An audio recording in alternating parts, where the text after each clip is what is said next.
кроватьты жабатын сондай кір болып тұр. Бұны стиралкаға сыймайды, сондықтан қазір ваннаға салып қоямын.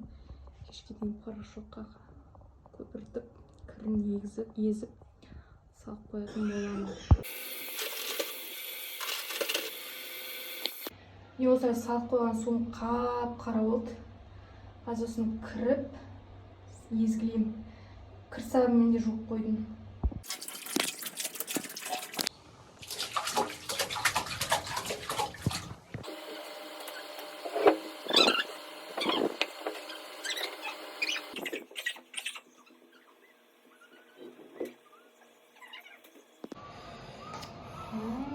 Астын қарап балалар шашса.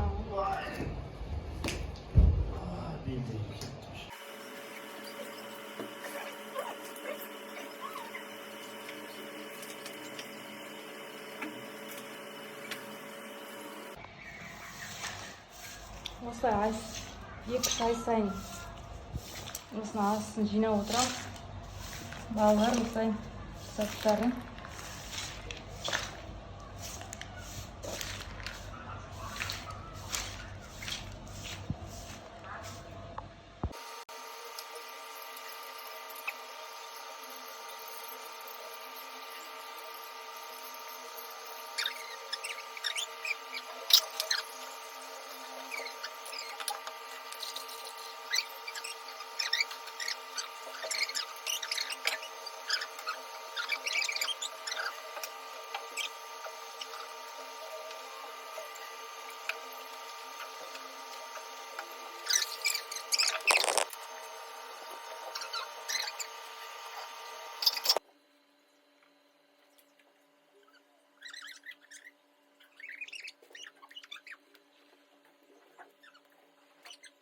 Так, мынаның артын.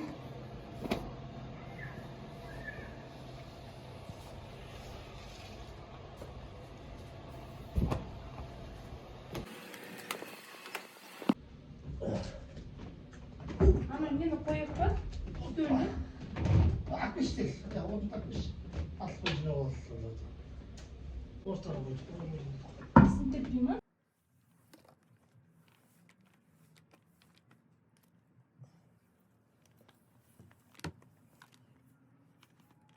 Мындай шамдар шықты. Маечкаға саламын. Кебет тартып саламыз. Астын тұтып алу керек та сразу. Тарт. Мен Сол шықты мынан астынан. Анан астынан шықты. Ол жинап.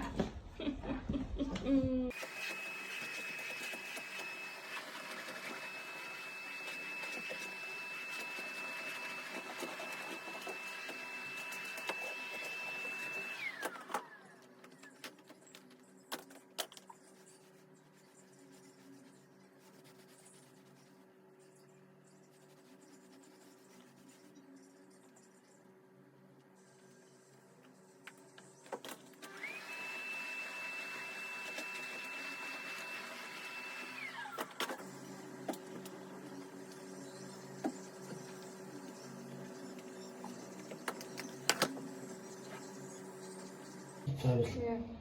Резина olmaz. Ужас, мама, не қорқытасың. Жақсы. Что будешь? Именно астын қалай сүрдеймін? Еще өмір ашылмауына артық.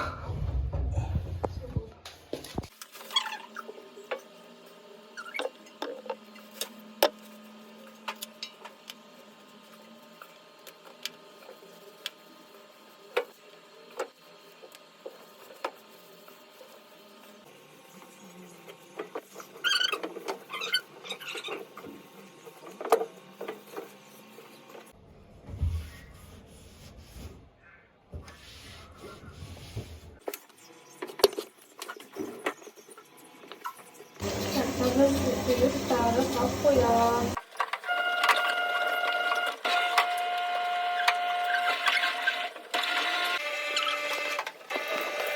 Так, осылай біз студияда қойып, бір қойып, су сорып, ағып біткеннен кейін барып балконға қоямыз. Тап-таза болып болып шықты. Қараңдар қандай күшті, тап-таза болып шықты. Диванның да шеті асып, прям күшті, тап-таза болып шықты. Сендер де осылай жинаңдар, артын қараңдар. Тап-таза. Мына жақ тоже қараңдар, асты деген прям күшті. Астынан қарасаңдар тап-таза ғой. Ар жағы да, бер жағы да. Арнама жазылып, лайк басып қойыңдар, тіркеліңдер.